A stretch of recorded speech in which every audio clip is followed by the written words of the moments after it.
Hello friends, नमस्कार। आवाज़ clear आ रही है? Hello. Yes sir. Good morning सभी को। देखो, मैंने अभी क्लास में मैसेज किया था गुड आपको मॉर्निंग सर। कि करंट अफेयर्स की क्लास हम लोग लेंगे। तो मुझे सर ने बताया कि सर वैसे एंड टाइम चल रहा है अभी, तो क्लास का तो एंड टाइम पे हमको करंट अफेयर्स की क्लास लेना चाहिए। तो चूंकि सब्जेक्टिव क्लास में जो है आप थोड़ा सा उसमें जो ज्योग्राफी हम लोग पढ़ रहे थे, आज का जो टॉपिक है वो है मध्य प्रदेश में पिछले एक साल के अंदर कुछ अभियान जो चले हुए हैं और उनको कुछ योजना का नाम दिया गया है। तो यहाँ से सिर्फ क्वेश्चन जो आ सकता है वो ध्यान रखिएगा थोड़ा सा, कि जो अभियान चलाया गया है उस अभियान का मेन मकसद क्या है, उद्देश्य क्या है, ये चीज उसमें आ सकती है। तो मैंने 10-12 अभियान या उद्देश्य लिखे हैं, उसमें कोविड से संबंधित भी कुछ अभियान है। तो करंट अफेयर्स का हमारा आज का पहला टॉपिक जो है वो मध्य प्रदेश की योजना या अभियान से संबंधित है। और यहाँ पर याद रखने वाली बात सिर्फ ये है कि उस अभियान का मेन मकसद या उद्देश्य क्या है या उसका महत्वपूर्ण बिंदु क्या है। तो देखते हैं हम लोग। सबसे पहला हम स्टार्ट कर सकते हैं ना? आवाज क्लियर आ रही है? Hello hello. जी सर, आ रही है। ओके, हम लोग देखते हैं। देखो, एक अभियान है जिसे नाम दिया गया है सांस अभियान। SANNS है ना, SAANS, सांस अभियान। और सांस अभियान से मृत्यु है कि जो शिशु मृत्यु दर है, अर्थात जो शिशु मृत्यु दर है उसे कम करने के लिए मध्य प्रदेश सरकार ने सांस अभियान की शुरुआत की है। तो यहां से आपका क्वेश्चन ये बन सकता है कि किस सरकार के द्वारा या मध्य प्रदेश सरकार के द्वारा किस अभियान मतलब शिशु मृत्यु दर कम करने के लिए कौन से अभियान की शुरुआत की गई। अभियान में ऑब्जेक्टिव आपके पास यही रहेंगे। तो पहला याद रखिएगा, सांस अभियान, सांस में SAANS, ठीक है। सांस अभियान जिसे शिशु मृत्यु दर कम करने के लिए मध्य प्रदेश सरकार के द्वारा शुरू किया गया है। तो पहला फैक्ट यहाँ से ये याद रखना, शिशु मृत्यु दर कम करने के लिए सांस अभियान की शुरुआत की गई।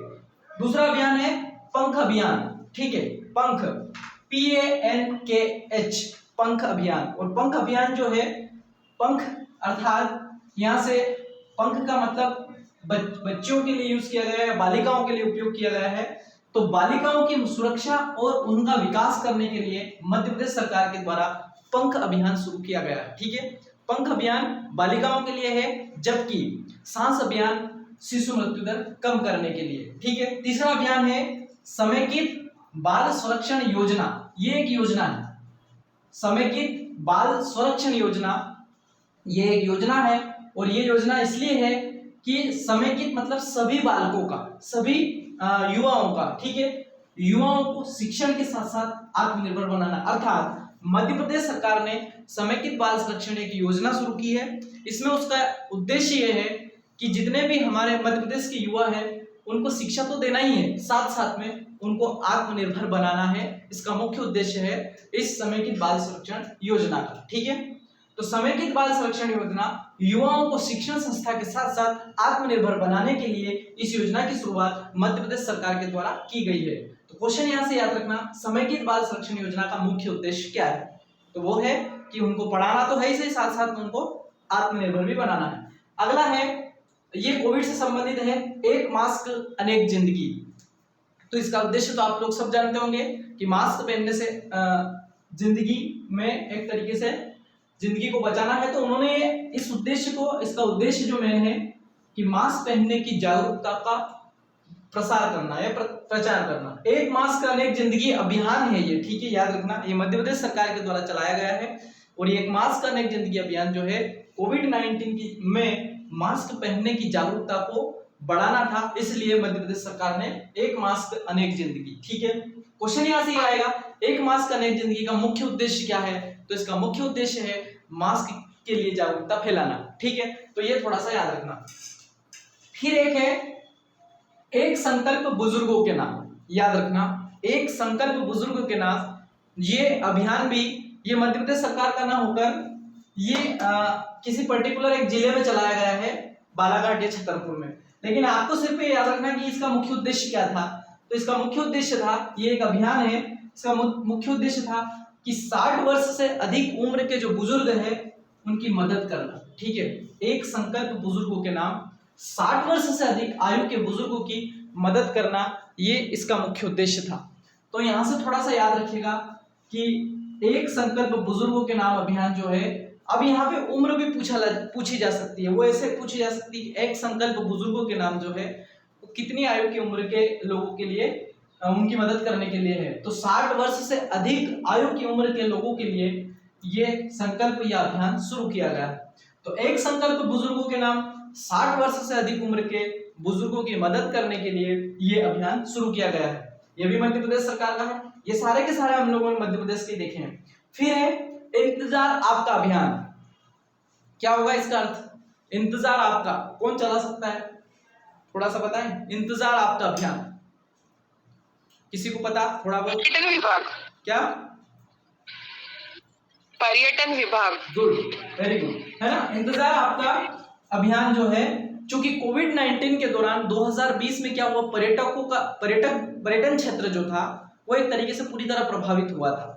तो मध्य प्रदेश सरकार ने पर्यटन को वापस से खोलकर उसमें विश्वास पैदा करने के लिए, उस जगह के लिए कि आप यहाँ पर सुरक्षित हैं, इसलिए मध्य प्रदेश सरकार ने इंतजार आपका एक अभियान शुरू किया और ये पर्यटकों का पर्यटन क्षेत्र में विश्वास करने के लिए इस अभियान की शुरुआत की गई थी कि आप यहाँ पर आइए और आप सुरक्षित हैं। अर्थात कोविड-19 से जो अविश्वास पैदा हुआ था कि कहीं पर भी व्यक्ति या मतलब व्यक्ति नहीं जा रहे थे, तो उनको विश्वास दिलाने के लिए इंतजार आपका अभियान शुरू किया गया था। तो यहाँ से आपका उद्देश्य क्वेश्चन ये आ सकता है कि इंतजार आपका अभियान किसके लिए शुरू किया गया था, या क्या इसका मुख्य उद्देश्य क्या था? तो इसका मुख्य उद्देश्य था पर्यटन क्षेत्र में लोगों को बुलाने के लिए उन पर विश्वास पैदा करना। ठीक है, ध्यान रखना, इंतजार आपका अभियान। अगला यहाँ से है हमारा घर हमारा विद्यालय। ठीक है, इसके बारे में भी आप लोग जानते हो, ये भी कोविड-19 की एक समस्या से ही कारण है कि देखो घर पर ऑनलाइन क्लास चल रही है, तो जो घर पर ऑनलाइन क्लास चल रही है, घर पर ही विद्यालय जैसा माहौल पैदा करने के लिए हमारा घर हमारा विद्यालय स्टार्ट किया गया है।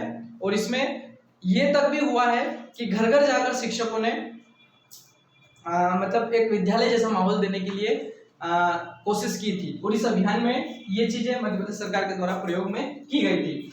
हमारा घर हमारा विद्यालय ऑनलाइन कक्षा के साथ साथ ऑनलाइन कक्षा के माध्यम से घर पर विद्यालय जैसा माहौल पैदा करना, ये इसका मुख्य उद्देश्य है। ठीक है, हमारा घर हमारा विद्यालय ऑनलाइन कक्षा के माध्यम से घर पर ही विद्यालय जैसा माहौल पैदा करना, इस हमारा घर हमारे जो विद्यालय उसका उद्देश्य था।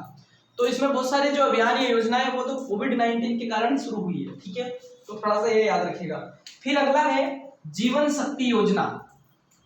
तो जीवन शक्ति योजना जो है, अब यहाँ से थोड़ा सा याद रखना कि जीवन शक्ति योजना जो है वो मध्य प्रदेश के शहरी क्षेत्र में जो बेरोजगार महिला हैं उनको रोजगार देने के लिए या उनको उनकी बेरोजगारी दूर करने के लिए जीवन शक्ति योजना। तो यहाँ से आपको मुख्य रूप से याद रखने की बात यह है कि ये सिर्फ शहरी क्षेत्रों की महिलाओं को उनकी बेरोजगारी दूर करने के लिए ये जीवन शक्ति योजना शुरू की गई थी। तो जीवन शक्ति योजना शहरी महिलाओं की बेरोजगारी दूर करने के लिए ये मध्य प्रदेश सरकार के द्वारा शुरू की गई एक योजना है, जीवन शक्ति योजना। ठीक है, फिर अगला है जीवन अमृत योजना। जीवन अमृत योजना, तो देखो मध्य प्रदेश के आयुष विभाग के द्वारा, ये भी कोविड-19 की संबंधित है, आयुष विभाग के द्वारा जो काढ़ा तैयार किया गया था पिलाने के लिए कोविड में, उसका 50 ग्राम पैकेट वितरित करना। आपने देखा होगा जब पिछले साल जितने भी पार्षद थे या जितने भी पार्षद सदस्य थे उन लोगों ने अपने अपने क्षेत्र में 50 ग्राम के पैकेट सबके घर में वितरित करवाए थे। तो वो योजना थी जीवन अमृत योजना। अर्थात कोविड-19 के दौरान आयुष विभाग के द्वारा तैयार किया गया 50 ग्राम का जो काढ़े का जो पैकेट था, प्रत्येक घरों में उन्होंने क्या किया था, वितरित किया था। इस योजना को बोला गया था जीवन अमृत योजना। ठीक है, याद रखना, जीवन अमृत योजना। फिर अगला है एफआईआर आपके द्वारा। एफआईआर का फुल फॉर्म क्या होता है? पुलिस वाले तो बता देंगे। First investigation report. First information report, ना कि इन्वेस्टिगेशन ना। एफआईआर का फुल फॉर्म होता है फर्स्ट इंफॉर्मेशन रिपोर्ट। ठीक है, एफआईआर। तो देखो मध्य प्रदेश सरकार ने, या यूं कह सकते हैं मध्य प्रदेश पुलिस ने, मध्य प्रदेश सरकार ने स्टार्ट किए मध्य प्रदेश सरकार ने एक योजना स्टार्ट की कि आपको अभी तक आपके साथ कोई घटना घटित होती है या अपराध दर्ज होता है तो उसके लिए आपको थाने जाना पड़ता था और थाने जाकर आपको सूचना देना पड़ती थी, फिर वहां पर आपकी एफआईआर लिखी जाती थी। मध्य प्रदेश सरकार ने एक नई योजना शुरू की और वो योजना ऐसी है कि उन्होंने बोला कि आपके साथ घटना कहीं पर भी घटित हुई हो, आपकी जो एफआईआर है वहीं आकर लिखी जाएगी। इसको बोला गया कि आपकी एफआईआर मतलब एफआईआर आपके द्वारा मतलब आपके घर पर आकर एफआईआर को दर्ज किया जाएगा। ठीक है, ये मध्य प्रदेश सरकार के द्वारा शुरू की गई एक अभी नई योजना है जिससे आने वाले समय में इसमें और जागरूकता फैलेगी। देखो पहले ऑनलाइन किया गया था कि ऑनलाइन भी आप एफआईआर दर्ज कर सकते हो, अब ये भी कर दिया कि घर आके भी पुलिस अगर आप सूचना देते हो तो घर आके भी एफआईआर। और ऐसा नहीं है कि ये नई ही कोई चीज, ये पहले भी थी लेकिन इसको अलग नाम से जाना जाता था, वो उस उद्देश्य में नहीं आती थी। लिख के चीजें वहीं से लिख के ले जाते थे, जाके थाने में जाके उसको एफआईआर का रूप दिया जाता था। अब वो एफआईआर आपके घर पे ही दर्ज होगी। तो एफआईआर आपके द्वारा सामान्य शिकायत, याद रखना है, सामान्य शिकायतों पर मौके पर ही या घर पर ही इसमें क्या होगी एफआईआर दर्ज की जाएगी। तो ये भी एक मध्य प्रदेश की अभी नई योजना है। फिर अगला है चरण पादुका अभियान। चरण पादुका आप लोग सब जानते हो, हिंदी में बोला जाता है जूते चप्पल। ठीक है, चरण पादुका हम उनको बोलते हैं। तो चरण पादुका अभियान देखो ये भी कोविड-19 में उपजी एक तरीके से समस्या थी कि कई मजदूर जो मध्य प्रदेश से होकर गुजर रहे थे, उसमें गुजरात से निकल रहे थे वो, जो कि बिहार और यूपी की साइड जा रहे थे, महाराष्ट्र से जा रहे थे। तो जो मध्य प्रदेश से निकल रहे थे तो मध्य प्रदेश की सीमा से निकलने के कारण मध्य प्रदेश सरकार ने एक योजना शुरू की जिसे हम चरण पादुका योजना कहते हैं, अभियान कहते हैं। इसके तहत जिन मजदूर भाई बहनों के पास उनके जूते चप्पल उनके पास नहीं थे, उनको मध्य प्रदेश सरकार ने जूते चप्पल प्रोवाइड करवाए थे या उपलब्ध कराए थे, इसलिए इस योजना या अभियान का नाम चरण पादुका अभियान दिया गया था। तो ये सारे के सारे अभियान थोड़ा सा इनके उद्देश्य याद रखने की कोशिश करना। इसका पीडीएफ होगा तो मैं आपको सेंड कर दूंगा। मैंने आपको कल भी बोला था कि मैं इसका पीडीएफ सेंड कर